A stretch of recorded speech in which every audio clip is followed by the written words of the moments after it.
in the staunchly nationalist Ardoyne area of Belfast late this afternoon in what police described as a completely indiscriminate, reckless and senseless attack. The shots were fired from the upstairs window of this house in Jamaica Street, which had been taken over by armed men. The sniper then fired between the houses towards a passing police and army patrol 150 metres away at the junction of Ardoyne Avenue and Flax Street. One shot hit the back of a police Land Rover, but more shots hit a man and a woman who were walking along the street. The woman was wounded in the back and was still conscious when she was taken by ambulance to hospital. However, she died a short time later. The woman, who was in her 40s, was originally from Ardoyne but was living in England and was home on holiday visiting relatives. Local people say she was due to return to England this evening. An elderly man was shot in the arm and taken to hospital where his condition is said to be stable. The family from the house which was taken over by the gunmen have also been treated in hospital for shock. Flowers mark where Isobel Leyland was hit in the back by the IRA gunman in Flax Street. She's the second member of her family to have been killed by terrorists. Her teenage brother Francis was killed 17 years ago in an explosion. Mrs. Leyland's brother Brendan, who didn't wish to be filmed, spoke today of the family's shock. Everybody's numb and shocked at what happened. As I'm saying, it's just part of life here in Belfast. It's happening all over the world. There's people dying every day, and this is just it.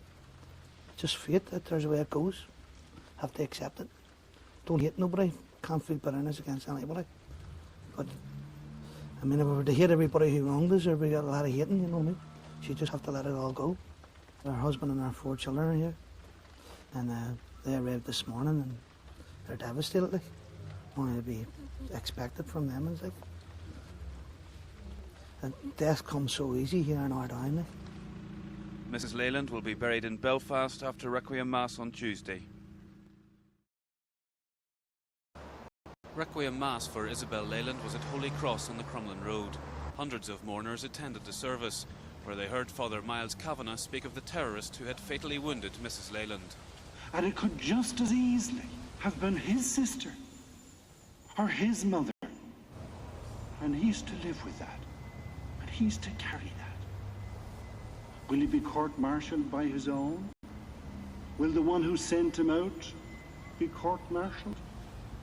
Will he spend 15 to 20 years of his life behind bars? Not enough to say, I'm sorry. Another priest said he hoped those behind what he called the reckless action on Friday would ponder seriously its consequences. None of these consequences, shock, the anguish, injury and death, tears and bereavement, can be blamed on sectarian assassins or on the security forces. Sadly, they're more likely to have to be blamed on elements in our own community. The mourners were led by Isobel Leyland's husband Brian and their 4 children. Their mother had been due to return to the family home in England on the day she died. She'd come back to Belfast for 10 days to help look after her mother. She'd been living in England for more than 20 years. It's the second time a member of the family has died in violence here. Mrs. Leyland's teenage brother Francis was killed by a bomb left at a garage by loyalist terrorists in the 70s. In a statement admitting the attack which killed Mrs. Leyland, the IRA said it deeply regretted what it called her tragic death.